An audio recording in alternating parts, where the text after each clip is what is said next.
महाराष्ट्र के अकोला शहर की पहचान और आस्था का केंद्र भगवान श्री राजराजेश्वर मंदिर। प्रचलित मान्यता के अनुसार यहाँ शिव का स्वयंभू शिवलिंग है और देवी पार्वती भगवान महादेव के साथ विराजमान है। मंदिर में स्थापित शिवलिंग की प्राचीनता के विषय में विशेषज्ञ अनुमान लगाते हैं कि यह कम से कम 1500 वर्ष या उससे भी अधिक पुरानी है। यह शिवलिंग स्वयंभू है, जिसके बारे में कहा जाता है कि अकोला शहर की उत्पत्ति और विकास भी इस मंदिर की महिमा के फलस्वरूप हुआ है। प्राचीन काल में यह क्षेत्र एक सघन वन था, जहां राजा अकोला सिंह अपनी प्रजा का पुत्रवत पालन करते थे। राजा और उनकी रानी प्रभावती वैभव संपन्न होने के बाद भी संतानहीनता के दुख से व्यथित थे। इसी घने जंगल में स्थित महादेव के मंदिर में वे निरंतर सेवा करते थे।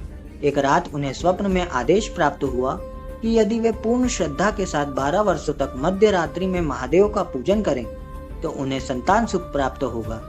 रानी प्रभावती ने इस कठिन व्रत का संकल्प लिया और वे प्रतिदिन मध्य रात्रि में घने जंगल को पार कर मंदिर जाने लगी। धीरे धीरे नगरवासियों में रानी के रात्रि प्रवास को लेकर भ्रम और चर्चाएं फैलने लगी। अंततः यह बात राजा के कानों तक पहुंची। यद्यपि राजा को महादेव के आदेश का ज्ञान था, किंतु लोक निंदा और मित्र के उकसावे में आकर उनके मन में संदेह ने जन्म ले लिया। 12 वर्ष के कठिन व्रत की पूर्णता में जब केवल 2 दिन शेष थे, तब राजा तलवार लेकर चुपके से रानी का पीछा करते हुए मंदिर पहुंच गए। मंदिर के भीतर पूजा करते समय रानी ने शिवलिंग की चमक में राजा का क्रोधित प्रतिबिंब देख लिया। अपनी पवित्रता को संकट में देख उन्होंने महादेव से प्रार्थना की, हे प्रभु, यदि मेरा सतीत्व और सेवा सच्ची है तो मुझे अपनी शरण में ले लीजिए। तभी एक अद्भुत चमत्कार हुआ। शिवलिंग 2 भागों में विभाजित हो गया और रानी साक्षात उसमें समा गई। राजा उन्हें रोकने के लिए दौड़े, लेकिन तब तक केवल रानी के वस्त्र का एक छोटा सा अंश ही बाहर रह गया था।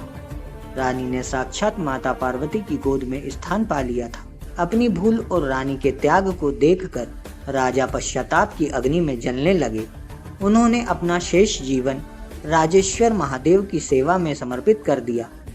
समय के साथ वह भीड़ जंगल आज के आधुनिक अकोला शहर में बदल गया।